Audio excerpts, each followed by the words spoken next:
Bonsoir, nous voilà sous la pluie en bordure de la route nationale 164, celle qui relie Montauban-de-Bretagne en Ille-et-Vilaine à Châteaulin dans le Finistère sur 162 km.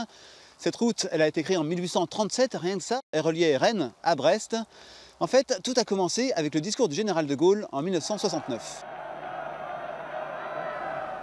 Pour que deux routes à quatre voies pénètrent la péninsule jusqu'à Brest, son extrémité, l'une au nord, par Rennes, Saint-Brieuc, Morlaix, l'autre au sud, par Nantes, Vannes, Lorient, Quimper, pour que une route à trois voies lui serve d'axe central par Loudéac et Carhaix.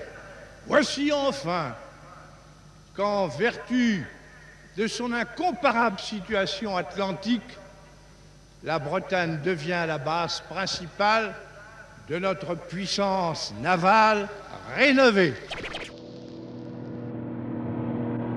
Désenclaver la région est l'objectif principal du 6e plan en Bretagne. Et cela suppose bien sûr un effort important en ce qui concerne les communications.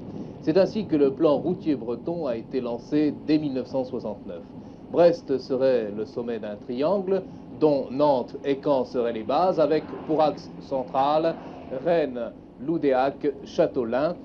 Donc un bouclage de la Bretagne par 4 voies et une pénétration intérieure.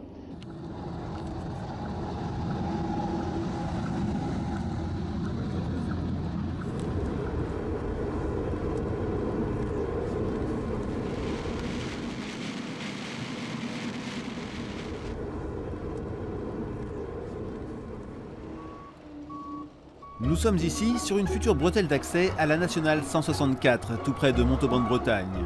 Un chantier haut en couleur. Une fois le tracé établi et les terrains achetés, la construction peut commencer. Terrassement, pose du gravier, puis commence le balai sans fin des cylindreuses.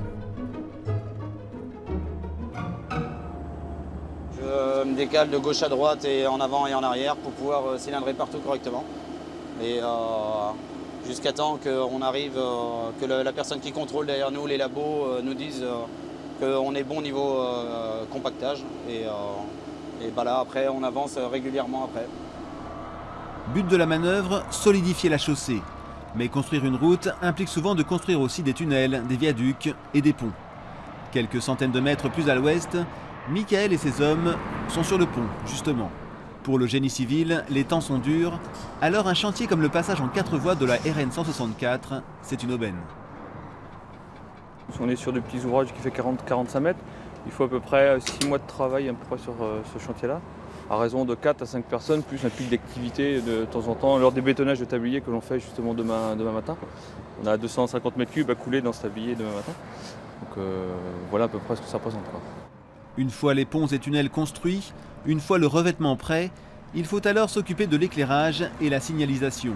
C'est le rôle de la DIRO. Maître d'œuvre sur ce chantier, c'est elle qui a passé les marchés avec des entreprises privées, c'est elle qui assure la sécurité des chantiers. Son service d'exploitation, avec ses camionnettes oranges, s'occupe de tout sur la route. Au niveau de l'exploitation, c'est la surveillance du réseau et faire que le réseau soit le plus fiable possible au niveau des usagers. Donc prévenir la fluidité ou les accidents, et puis aussi toutes les infrastructures, les panneaux de signalisation, les glissières de sécurité, la route, l'état de la route et les animaux, les déchets et le nettoyage des aires de repos. Quand est-ce que la DIRO pourra mettre son marquage au sol ? Autrement dit, quand est-ce que nous, automobilistes, pourrons rouler sur une voie express sur cette portion brétilienne de la route du centre-Bretagne ? Nous allons poser la question à la DREAL, la direction régionale des routes.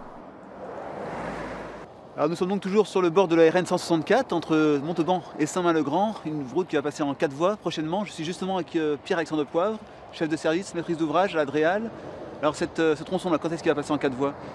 Alors ce tronçon-là, donc, que nous on appelle la liaison entre Saint-Main-le-Grand et la RN12, donc c'est la route Rennes-Saint-Brieuc. Donc c'est un chantier qui a démarré au début de l'année 2014 et on en a encore pour 2 ans et demi à peu près, donc courant 2017 pour une mise en service. Combien de kilomètres et combien va-t-il coûter ce tronçon? Alors là on est sur un chantier qui fait un peu plus de 5 km et qui coûte près de 35 millions d'euros. Qui est-ce qui paye? C'est des sommes assez considérables. Alors c'est l'État et la région qui cofinancent à part égale, donc à 50-50 le projet.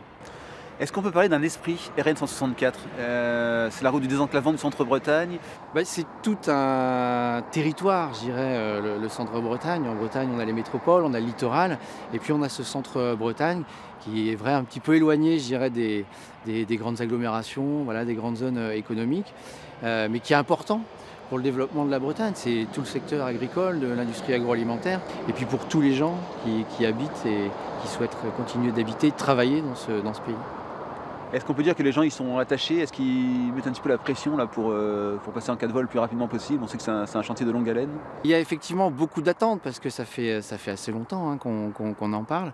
Après, il y a une très forte mobilisation depuis quelques années, et puis notamment depuis le pacte d'avenir pour la Bretagne, avec, je dirais, beaucoup d'énergie et beaucoup d'argent aussi qui sont mobilisés par l'État et la région pour y arriver. Il reste combien de kilomètres aujourd'hui à passer en 4 voies sur cette fameuse RN 164? Alors aujourd'hui, il y a un peu plus de 40 km qui restent à mettre à 4 voies. Alors il y a différents secteurs, essentiellement dans les Côtes d'Armor, du côté de Plémé, de Merdrignac, de Rostronin, de Mur de Bretagne, et puis du côté de Châteauneuf, du Foudre dans le Finistère. D'accord, merci beaucoup.